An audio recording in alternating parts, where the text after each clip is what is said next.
Hello YouTube. It's been a minute since we did anything new. Well, let's rectify that. I got an interesting project today.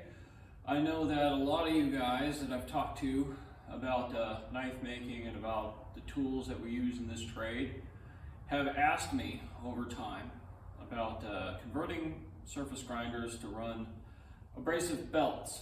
So this is going to be however long of a video series it turns out to be about the process of converting a surface grinder that I acquired last summer and am only now just getting to run abrasive belts, why you would do it, kind of the optimum way to do it from my point of view, and just kind of showing all the processes of machining and fabrication that are going to go into it, as well as the finished results, hopefully, on what turns out to be a good running and productive machine. It's somewhat of an unknown quantity at this point. I'll show you around it. Come on, let's go look at the grinder.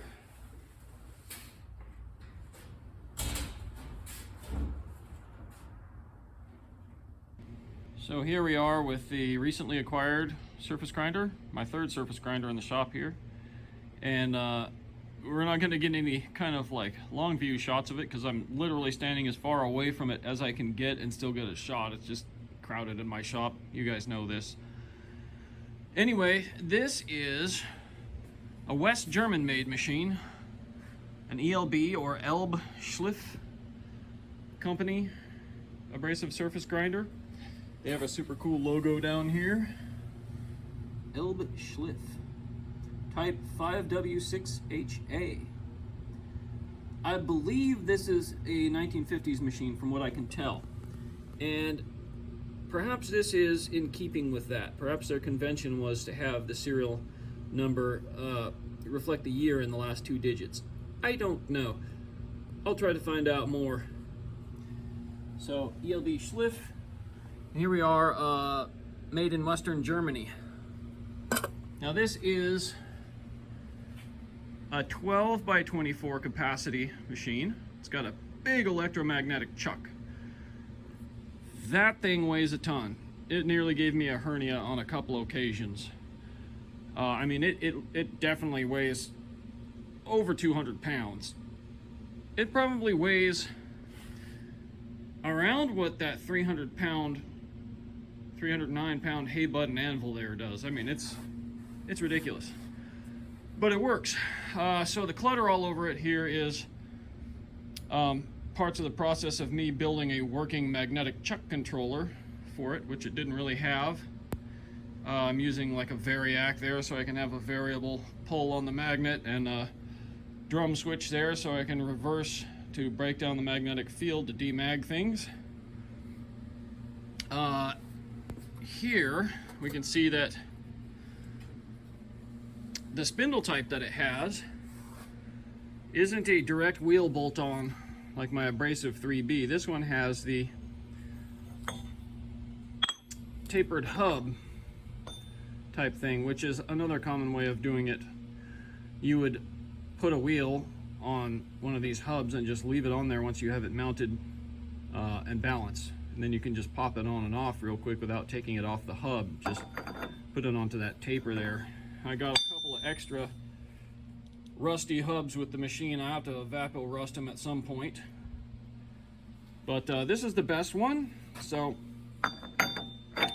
we're going to work with this one, work around this one as we machine our contact wheel for the belt grinder conversion. You can see whatever wheel you put on there, grinding wheel usually, goes sandwiched in between those, and then you get long bolts that go in there to mount the halves of the hub together. This is actually kind of nice. I can take this whole assembly over to the lathe and have it over there for fitting the wheel to as we're machining it and things like that. So here we have an old Sargon DRO. Have no idea if it works. Again, unknown property. It'd be nice if it did, but we'll see. I mean, this machine has been gone over by at least a few generations of just people who did who knows what. There's electrical boxes on here that I don't think are original. There's paint that's definitely not original, probably a couple of layers. This last paint job was not a good job.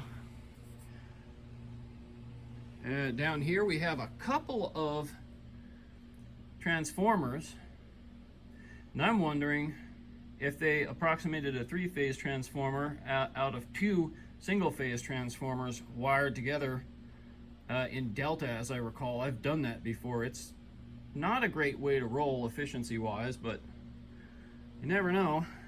Anyway, so we'll be going through the grinder a bit, doing some sleuthing, trying to get it to work. Supposedly it ran when parked. It's been parked a while. It's got a 5 horsepower motor, which I like. It's a big one. And we'll see what all works on it. But for now, we're going to be machining a contact wheel for it. So let's talk about the parts basically needed to make the wheels for the grinder. Okay, here we are over at my super cool steel age tanker desk from the 1960s. I love this thing, good machine shop desk. But I digress. So here is the main thing that the first part of our build video here is going to center around, is turning this into a contact wheel. This is a chunk of 6061 aluminum round rod, even still labeled there. Got it from a surplus metal seller on eBay, and it is about 2 7/16 inches long by 8 inches round. We're going to be using 2x72 belts on this grinder, but I bought this a little bit extra long just so I would have a good amount of room to face it true in the lathe, and because I knew that they were not going to have an accurate cut on this thing. And yeah, I mean, it's out by 3/32 at least. Almost an eighth that this thing was cut off a square. So I'll have to measure it with a square and see, but I believe it's the more recent cut here without the label on it that is the inaccurate one, because it's from the reseller, not from the manufacturer. And it looks like, yeah, that's definitely the case. Anyway, I have room to machine this true. So, good. Anyway, solid aluminum contact wheel, no tire. You want as hard of a rubber as you can get for a contact wheel on one of these, because otherwise the wheel will kind of take on more and more pressure and cause the grinding belt to rub rather than cut, because it's not being pressed as hard as possible into the work. And what happens is the tire, an overly soft tire on a contact wheel on one of these machines, will load up more and more pressure as the belt just cuts less and less and glazes more, and it'll start bogging the machine down. You don't want that. You want to just be forcing that belt to cut until it's dull, and then you just chuck the belt and get a new one. And you don't have that problem with the wheel loading up and like pressing on the steel without grinding it. It's very annoying, trust me.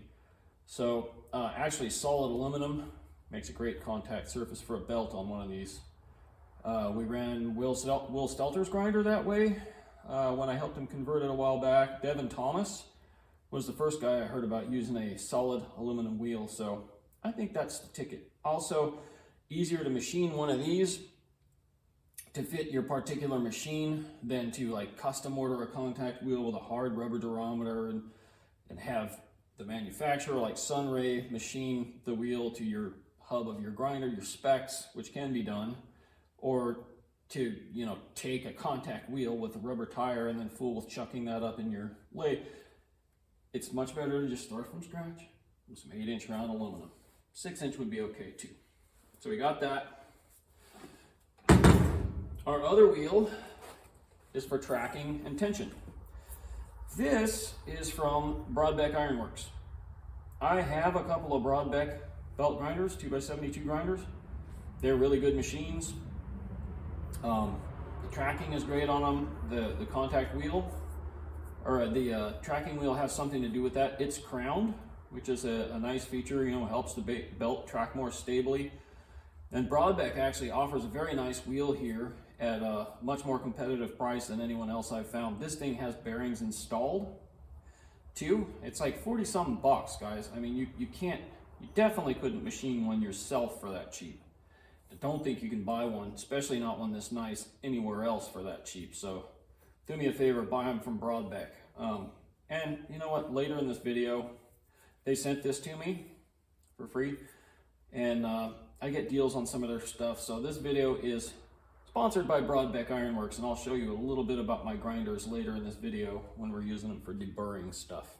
Anyway, so this is our tracking tension wheel. 4-inch crowned aluminum by, what is this, 2.5 inch? Yeah, 2.5 inch. So perfect. 1/2 inch ID bearings. Then we're gonna have to turn this to fit this flange here. So let's measure the flange so we can see what the bore on this wheel's got to be. Let's see here. First we'll throw the old Digimatics on it.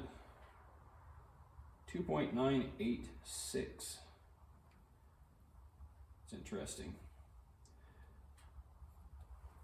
Let's throw a mic on it and see if we can get a little bit more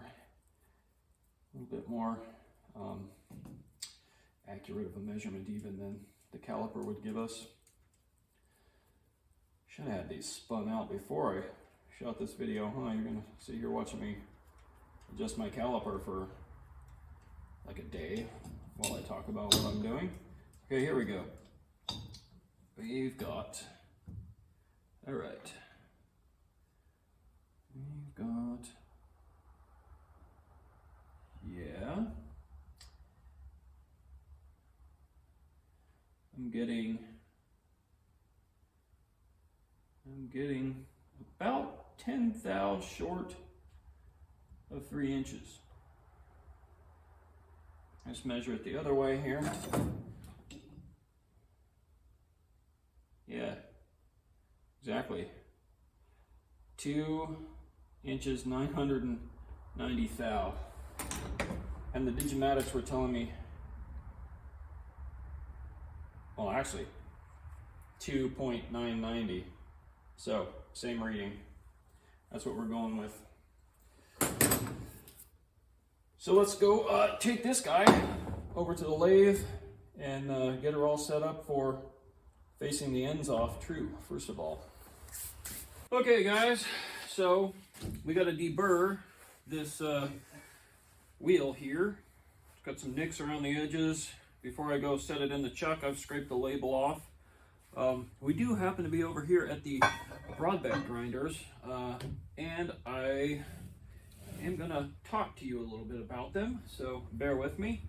This is important stuff though. I mean, early on in my career as an online knife maker, on the first iteration of my website, I had by far the most trafficked page was an informational page about all different kinds of belt grinders for knife makers, reviews on them, pros and cons of them and stuff. And it's still findable out there somewhere in internet land.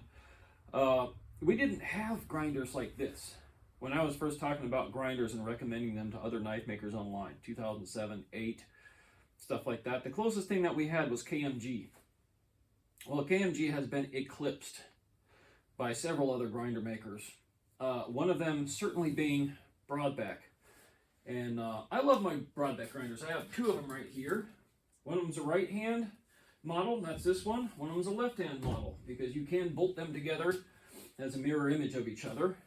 It gives you unlimited platen clearance on the left side of this machine, unlimited platen clearance on the right side of the standard configuration machine. Super cool thing if you have two of these. Just order one of them as a left hand model. if you have two of these that are right-hand models, you could take it apart and put it back together as a left-hand model if you just modify the one welded part on this machine, which is some of these tabs in the tracking arm assembly. Contact me if you want to know more about it. And you can tell Brodbeck you want the left-handed model if you go to order one. These track well. This has the Morocco platen, which is nice and deep. My buddy Morocco came up with this with them. It allows you to kind of have about as much clearance as possible on the mounting side of your platen. So that's helpful. And they have a contact wheel. They swivel. I do a little handle shaping on this 4-inch contact wheel. Super handy. You could also hollow grind on that. It tilts, which is always a neat feature.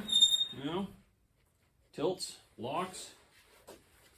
You can put a table there. It has an articulating work rest. You can put a table literally anywhere on this thing. Works great. It's powerful enough for me, and I really hog, grinding kitchen knives. I have no complaints about this motor. It's relatively compact, yet quite powerful. The cool thing, this has quick adjust handles all over it. And you can reposition the handles if they're in your way for this or that. And then very quickly, change the alignment of things, change the angle of this, change the depth of the platen, anywhere on here, the tilt lock, it's all quick levers, which is super nice if you used a machine where you have to bust out like an Allen wrench to change attachments. It gets so old. Yeah, I love this thing. The gas spring is good. Be sure to mount them upside down so you don't get grit up in there when you put your machine together. But yeah, that holds the tracking nice and tight. And overall, I mean, Vince and Ryan are great guys too. They've been to my shop here. I've been to Vince's house. I mean, he's just a super humble and genuine dude, and very good customer service from them. They're both knife makers. I think they met on Forged in Fire, and then talked about starting this company together. So grinders made by knife makers.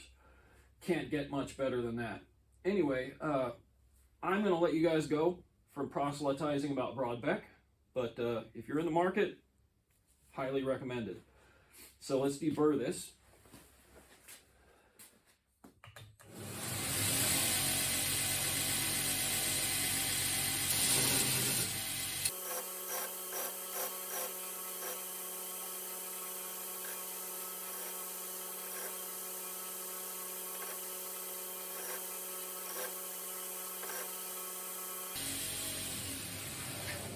I think that's going to do it.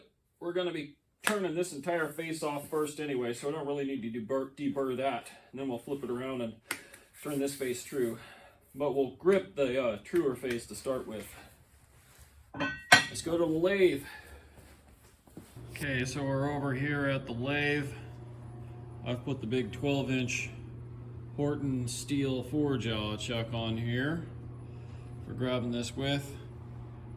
And it's not super concentric stock, or extremely round, I should say. So I dialed it into within about 10 thou. And then we're going to take a cut on here, and we ought to be able to, get a much more accurate kind of reading on the round then, and then flip it around and redial it into the surface that we've previously cut, that kind of thing. Anyway, it's chucked up in there. I've got a high-speed steel tool here, fairly sharp one there. We're just going to face this off. Then right now I'm running at 276 RPM. So let's get after it and turn this thing true. You'll see how off that face is when we spin it up.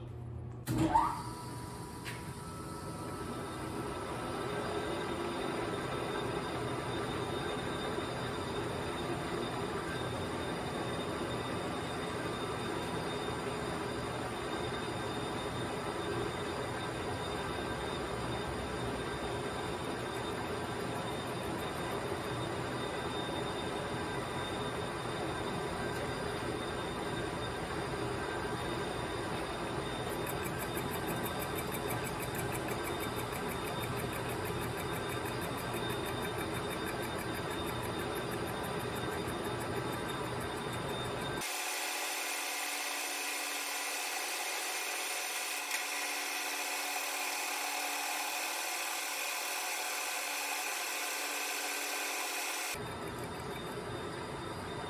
of feeling it out. I'm going to take 30 thou depth of cut this time, see how she does.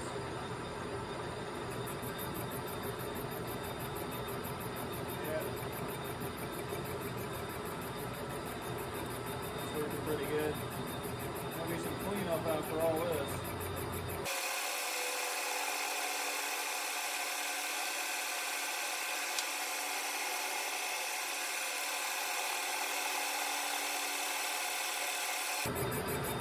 Right now we're going with 9 thou for red, the 30 thou depth of cut.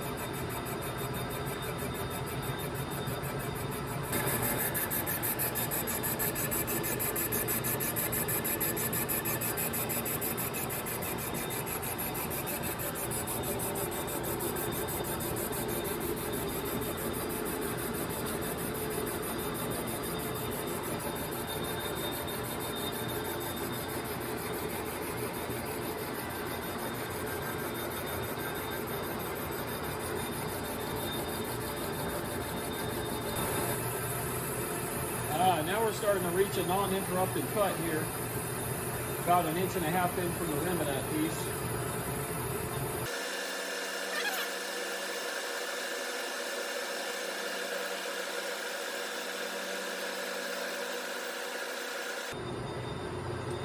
I gotta raise my tool height just a little bit there.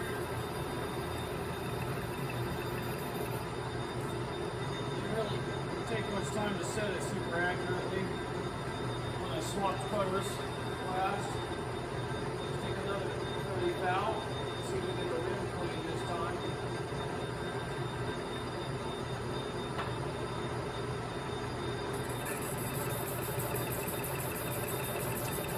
And still interrupted at the edge. See how soon it cleans up.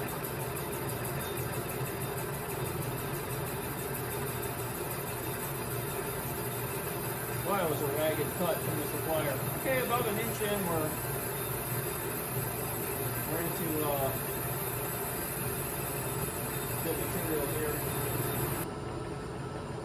And we're going with 4 thou across it now for a finishing cut.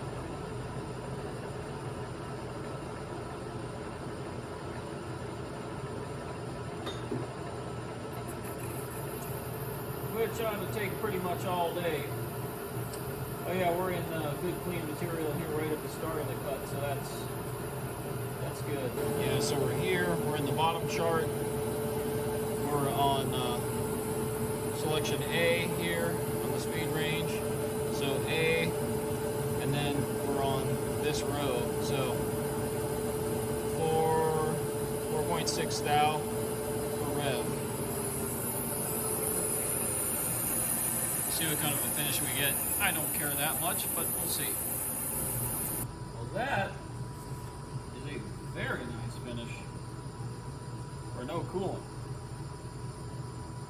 I'll take that. Pretty shiny.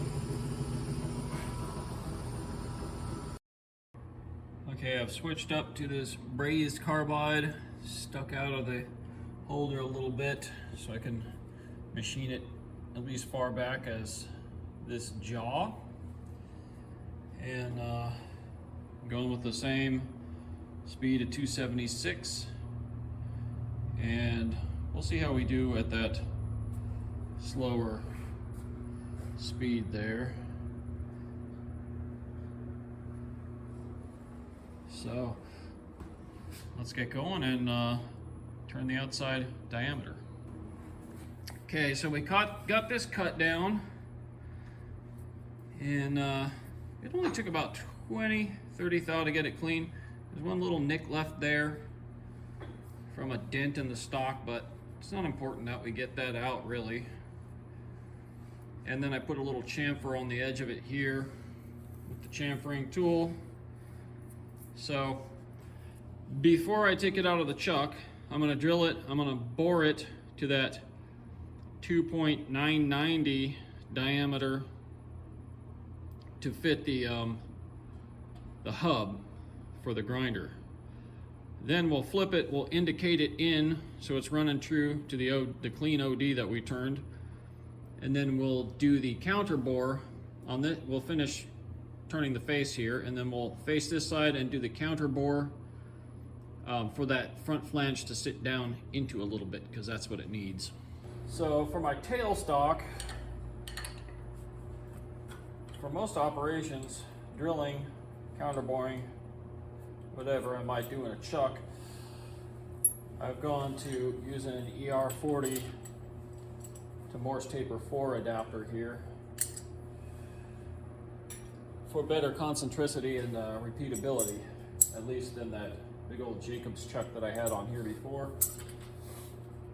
I really like it. It's an approach I've seen people using more in like the YouTube machining community. Okay.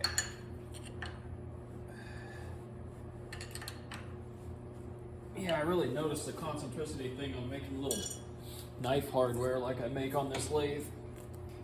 It helps to be running collets in the tailstock. Let's crank this guy over. Out of the way some. Okay. There we go. Here in a minute, I might get some WD-40 over here for poor man's aluminum coolant. But let's start out with spotting this.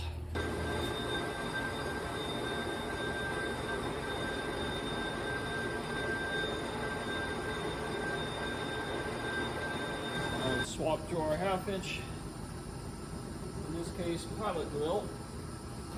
Just using a good old split point cobalt I got for free with that little milling machine that I got.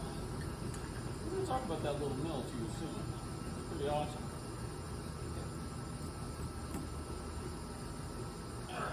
Let's go. I think I'm gonna slow her down a little. Let's go to 225. Alright. Let's see how she drills at 225 here. Drill all the way through.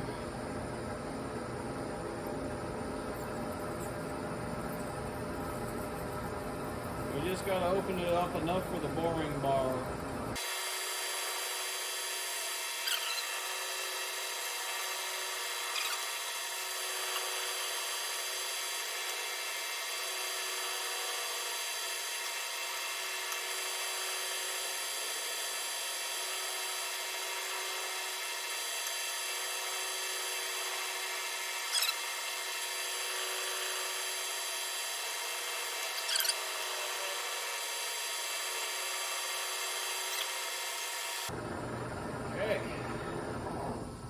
I'll slow it down even a little bit more,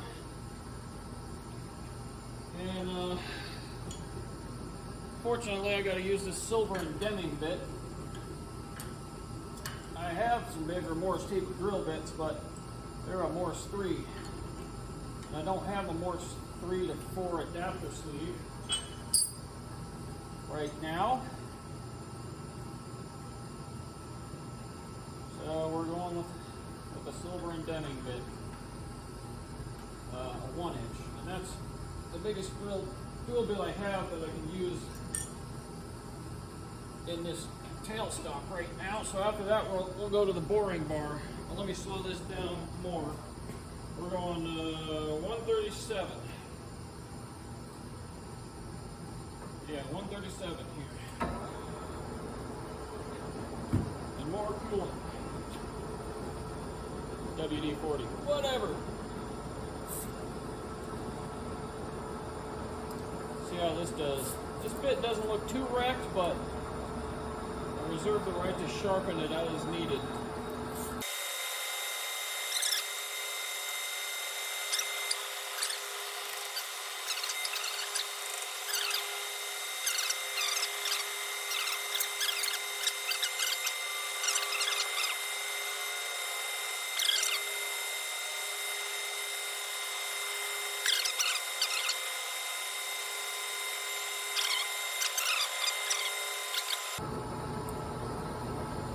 we're through. All right.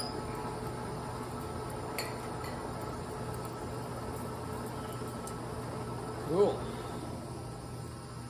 I'll get that mess cleaned up, then we'll go to the boring bar.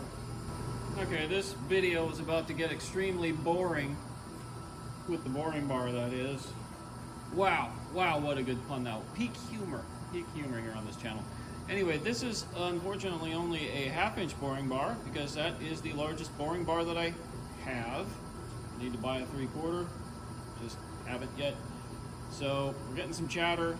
I'll put some music on or something and we'll speed the video up so you guys don't have to deal with that like I do. And yeah, we're just gonna take as much out as we can per pass and then just hog this thing out to almost 3 inches.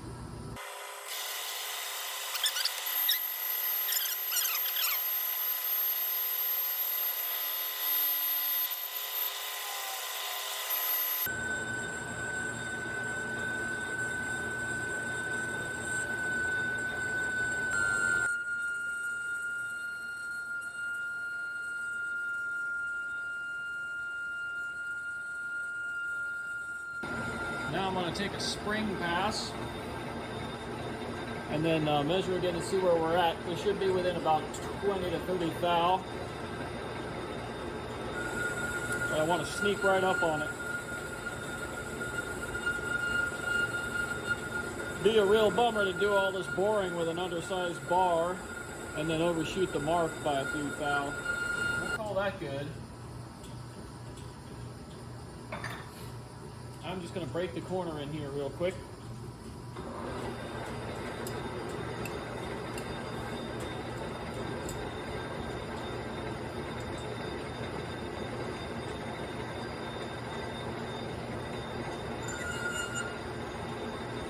Not very much. Just didn't want it to be sharp. That's cool. So we're going to take it out, flip it around, and chuck it back up. Okay, I got it spun around. I just put some 1000 grit sandpaper backward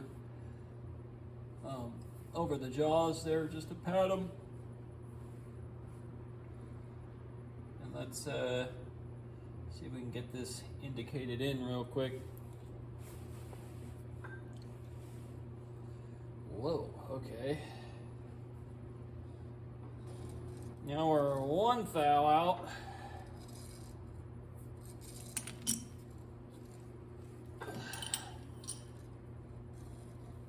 Yeah, we're about 1 thou. I'll call that good. It only took forever in a day. All right, here we go.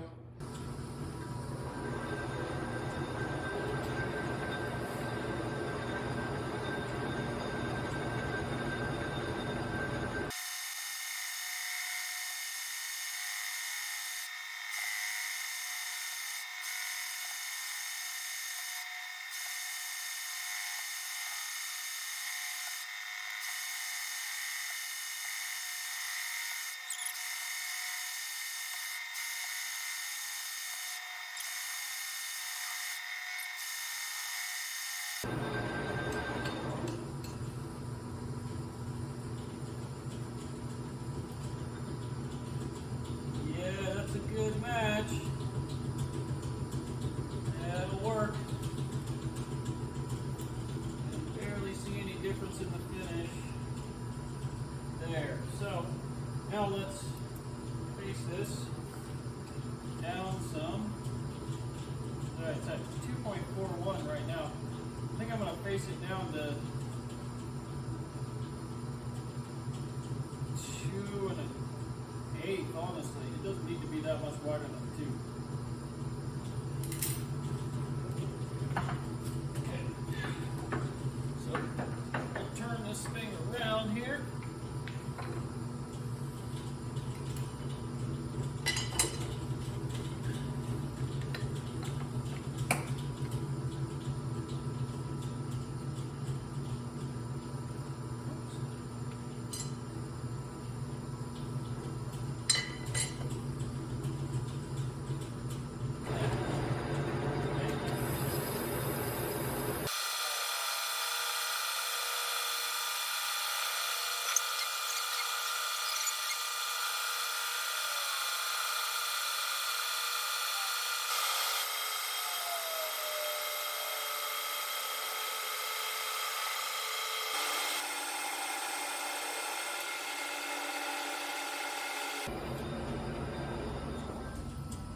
Yeah, man, another nice finish. So let's see what that measures out to. 2.127. I'll take it. It don't have to be exact 2 1/8 this dimension. So we're just going to chamfer the edge of that real quick. And that's the outside of the wheel finished.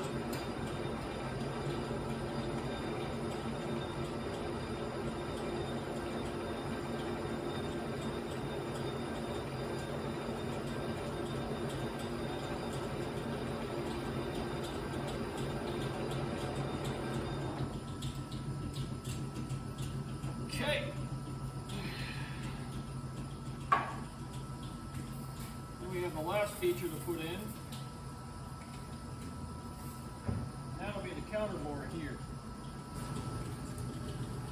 So the face of this has to be relieved back 1 1/8 that way to leave a 1-inch thick web left at the bottom of this hole, so that this can sit down inside of it. So let's get a measurement on this. It's almost 6 inches.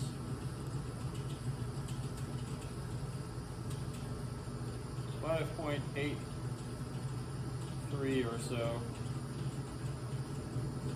And it doesn't have to be an exact fit. This has to be a loose-ish fit down in there. So we'll oversize it a little bit. 5.85 maybe. Oh, sorry, 835. 5.835 is our target. And then 1 1/8 deep. We're not going to use that dinky boring bar. I got something better to rough it with. But I'm going to just grind the end of this into basically a boring bar about 2 1/4 long. Because I want to be able to finish down to the inside of that hole, not have to swap tooling, and this will be more rigid yet, so let's do that. So I did run over to the Brodbecks to save time, and I ground this shape out.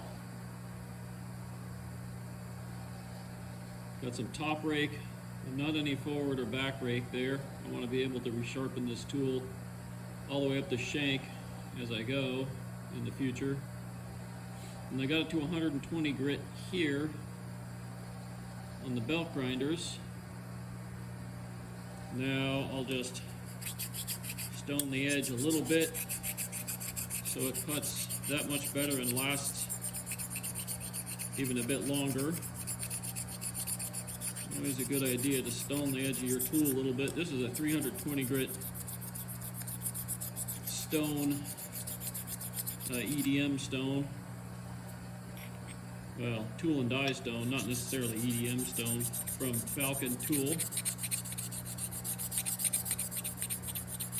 Just lightly dressing and deburring just the cutting edges of this tool. I'm even going to come around the corner a little bit. We'll get slightly smoother finish if we're not like razor sharp there on the edge of that HSS. And let's go see how this thing does. We only need it to bore 2 1/8 deep. Okay, now this ought to be super satisfyingly rigid compared to that wimpy little boring bar I had to use for the initial bore. So I'm going to come along and find the surface of this, and then I'm going to zero the DRO to that so I can cut 1.125 that way, and that's going to be the end of this feature. And we just got to bring it way out to what do we say, 5.935. I'll recheck that, but here we go. And then I'm going to come over 100 thou. Try that.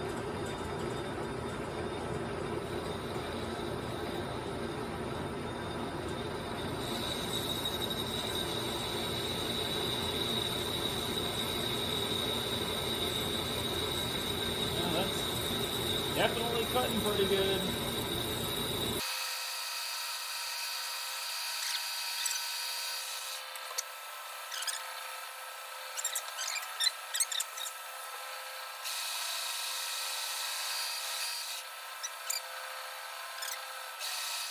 So I'm going to cut on this for a while, and then I'll bring you guys back when it's almost done. Okay guys, it's done. I had to do the last little bit off camera because my phone was going to die.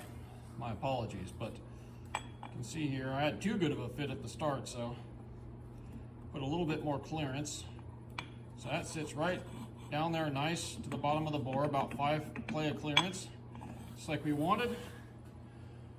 So that's the face flange, and then here's what'll be in the back, and let's just make sure it fits through and goes into the inside bore.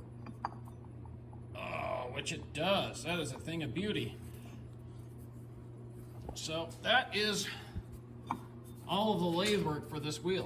Can I even get it back out again? Maybe not with one hand while on camera. Goofball. There we go. So we'll take that off and fit it up to the hub. And we're back at the desk with our beautiful new wheel. Chamfers on every corner, good finishes, good dimensions, digging it. So let's put it on the hub here. Now let's make sure that doesn't have any schmutz on it. Okay, like so. Oh yeah, that fits just so. Alright, then we'll get this guy. Also, no schmutz. Put down there. Oh, that's satisfying. The holes lined up here.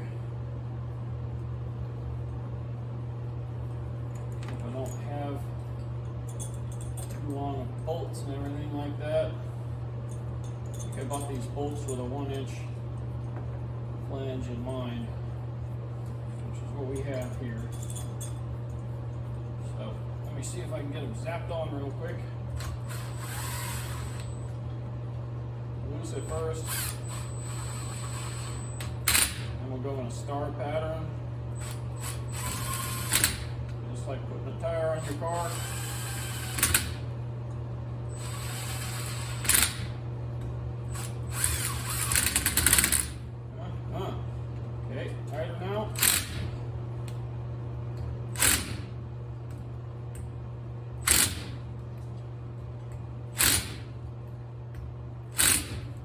Probably finish these up by hand tightening them, but there we are, mounted on our hub, and that taper will go onto the machine. Oh, it's a thing of beauty. I try not to be too self-congratulatory, but I'm happy with how this turned out. Stay tuned for next chapter, where we actually go put this on the machine. Then we're going to take some measurements and make some plans toward building the tension / tracking arm that will then be fitting this guy to. Thanks for watching, everyone.